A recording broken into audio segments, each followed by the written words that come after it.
The Butter Battle Book by Dr. Seuss. The Butter Battle Book by Dr. Seuss, for Audrey with love. On the last day of summer, 10 hours before fall, my grandfather took me out to the wall. For a while he stood silent, then finally he said, with a very sad shake of his very old head, "As you know, on this side of the wall we are Ukes. On the far side of this wall live the Zooks." Then my grandfather said, "It's high time that you knew of the terribly horrible thing that Zooks do. In every Zook house and in every Zook town, every Zook eats his bread with the butter side down. But we Ukes, as you know, when we breakfast or sup, spread our bread," Grandpa said, "with the butter side up. That's the right way, the right, honest way." Grandpa gritted his teeth. "So you can't trust a Zook who spreads bread underneath. Every Zook must be watched. He has kinks in his soul. That's why, as a youth, I made watching my goal. Watching Zooks for the Zooks watching Border Patrol. Ukes are not Zooks. Keep your butter side up." In those days, of course, the wall wasn't so high, and I could look any Zook square in the eye. If he dared come close, I would give him a twitch with my tongue-tufted, prickly, snick-berry switch. For a while, that worked fine. All the Zooks stayed away, and our country was safe. Then one terrible day, a very rude Zook by the name of Van Itch snuck up and slingshotted my snick-berry switch. With my broken-off switch, with my head hung in shame, to the chief Ukaroo, in great sorrow I came. But our leader just smiled. He said, "You're not to blame, and those Zooks will be sorry they started this game. We'll dress you up right in a fancier suit. We'll give you a fancier slingshot to shoot." And he ordered the boys in the back room to figure how to build me some sort of triple sling jigger. With my triple sling jigger, I sure felt much bigger. 1, 2, 3. I marched to the wall with my great vim and vigor, right up to Van Itch with my hand on the trigger. "I'll have no more nonsense," I said with a frown, "from Zooks who eat bread with the butter side down." Van Itch looked quite sickly. He ran off quite quickly.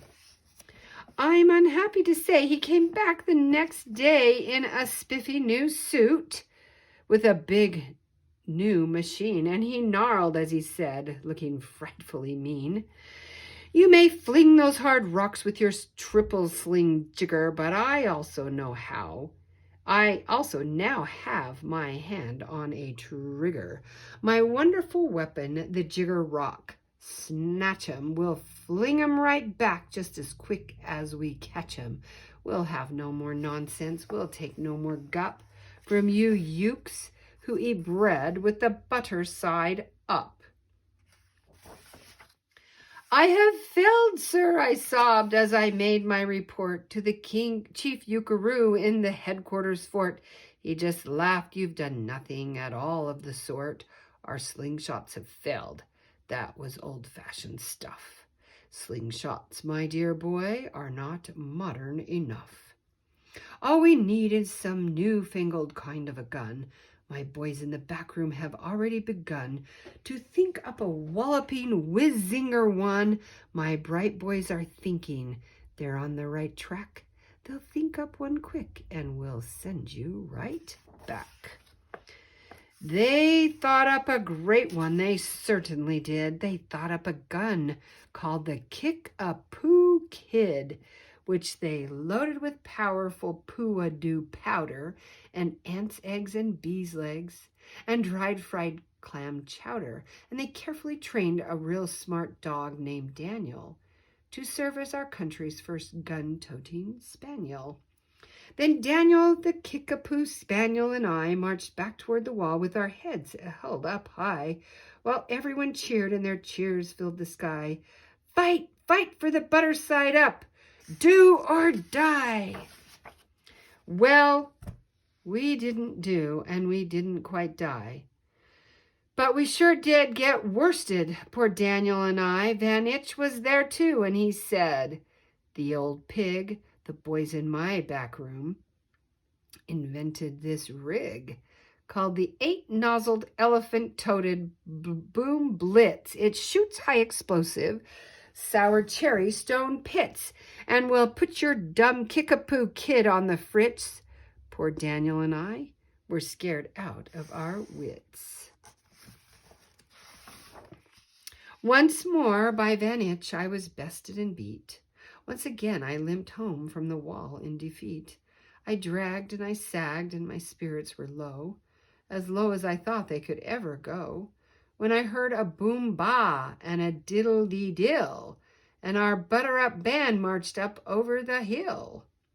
The chief Yukaroo had sent them to meet me, along with the right side up song girls to greet me. They sang, "Oh, be faithful, believe in thy butter," and they lifted my spirits right out of the gutter.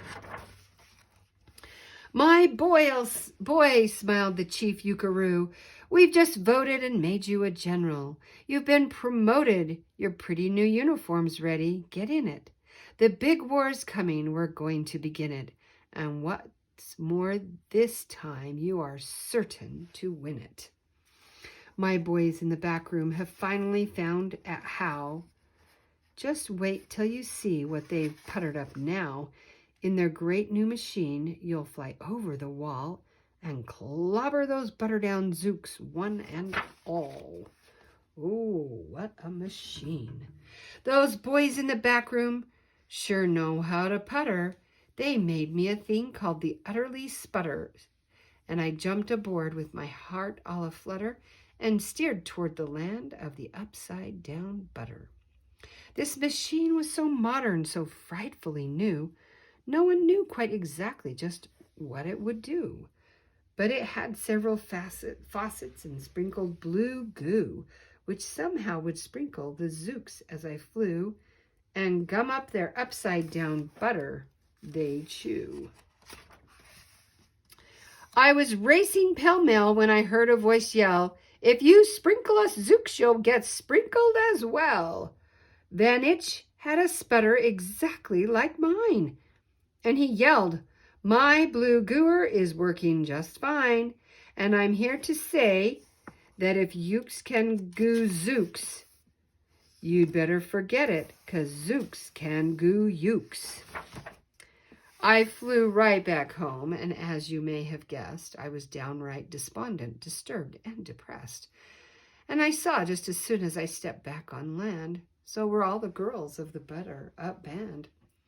The chief drum majorette, Ms. Yuki and Sue, said that was a pretty sour flight that you flew, and the chief Yukaroo has been looking for you. I raced to his office. The place was a sight. "Have no fear," said the chief. "Everything is all right. My bright backroom boys will have been brighter than bright. They've thought up a gadget that's newer than new. It is filled with mysterious moo-laka-moo and can blow out those zooks clear to Salamagoo. They've invented the Bitsy boy, big boy boomaroo. You just run to the wall like a nice little man. Drop this bomb on the zooks just as fast as you can. I have ordered all yooks to stay safe underground while the Bitsy big boy boomaroo is around. Tops's secretest, the brainiest." As I raced for the wall with the bomb in my hand, I noticed that every last yoke in our land was obeying our chief Yukaroo's grim command. "Your Yukari." They were all bravely marching with banners aflutter down a hole for their country and right side up butter. That's when Grandfather found me. He grabbed me, he said, You should be down that hole, and you're up here instead. But perhaps this is all for the better somehow. You will see me make history right here and right now." Grandpa leapt up the wall with a lopsuous leap, and he cleared his hoarse throat with a bopulous beep. He screamed, "Here's the end of the terrible town, full of zooks who eat bread with the butter side down." And at that very instant we heard a clup, clup of feet on the wall, and old Vantage clupped up. The boys in his back room had made him one too. In his fist was another big boy boomeroo. "I'll blow you," he yelled, "into pork and wee beans. I'll butter side you up into small smithereens." "Grandpa," I shouted, "be careful. Oh, gee, who's going to drop it? Will you or will he?" "Be patient," said Grandpa. "We'll see. We'll see." The end.